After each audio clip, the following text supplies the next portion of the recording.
Assalamualaikum warahmatullahi wabarakatuh. Hai, kembali lagi di channel YouTube saya Rere Nurhayati. Di sini saya akan melanjutkan video sebelumnya, yaitu saya akan membahas bab 4 yang berjudul Filsafat Pendidikan Sebelum Abad 20, mata kuliah Filsafat Pendidikan dengan dosen pengampu Bapak Dr. Muhammad Kristiawan, Magister Pendidikan.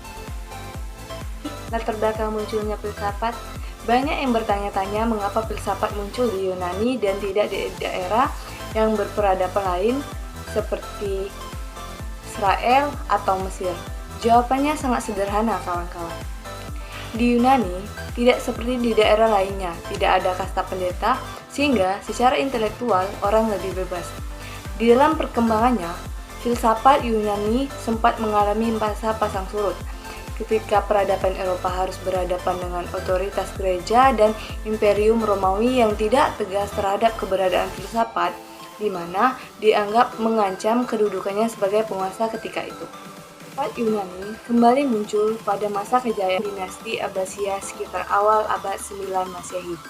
Tetapi, di puncak kejayaannya, dunia filsafat Islam mulai mengalami kemunduran, ketika antara kaum filsuf yang diwakili oleh Ibnu Rushd dengan para kaum ulama oleh Al-Ghazali yang menganggap filsafat dapat menjerumuskan manusia dalam ateis bergolak. Ke-13, peradaban filsafat Islam benar-benar mengalami kemajuan setelah kaum ulama berhasil memenangkan perdebatan panjang dengan kaum filsuf.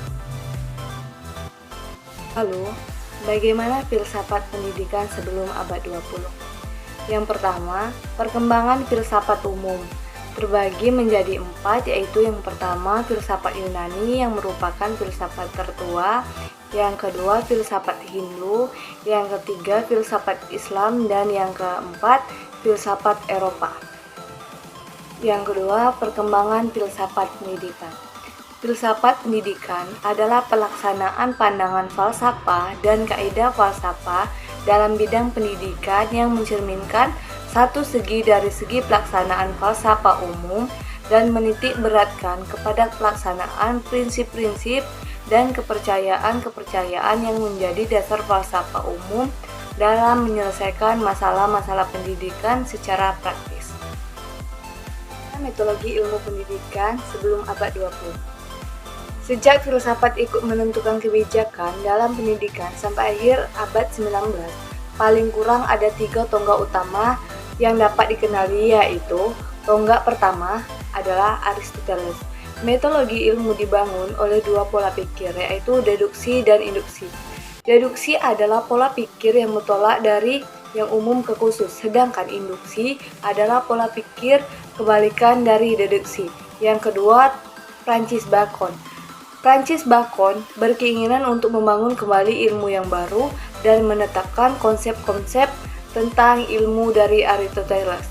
Yang ketiga, perkembangan abad ke-19 berusaha merumuskan teknik-teknik induktif untuk menilai hubungan antara kesimpulan dengan evidensi atau hal-hal yang menjadi sumbernya.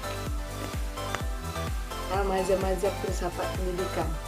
Mazhab-mazhab filsafat pendidikan yang dapat ditelusuri sebelum abad ke-20 ada 3, yaitu yang pertama, mazhab filsafat pendidikan idealisme.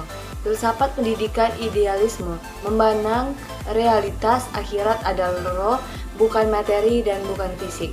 Yang kedua, mazhab filsafat pendidikan realisme.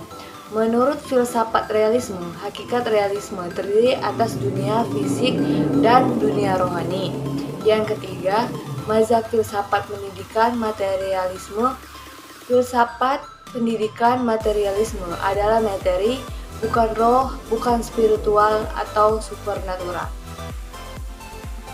Adapun implikasi-implikasi filsafat pendidikan sebelum abad 20 untuk masa kini terdapat beberapa, di antaranya ada 8 di slide yang akan saya tampilkan.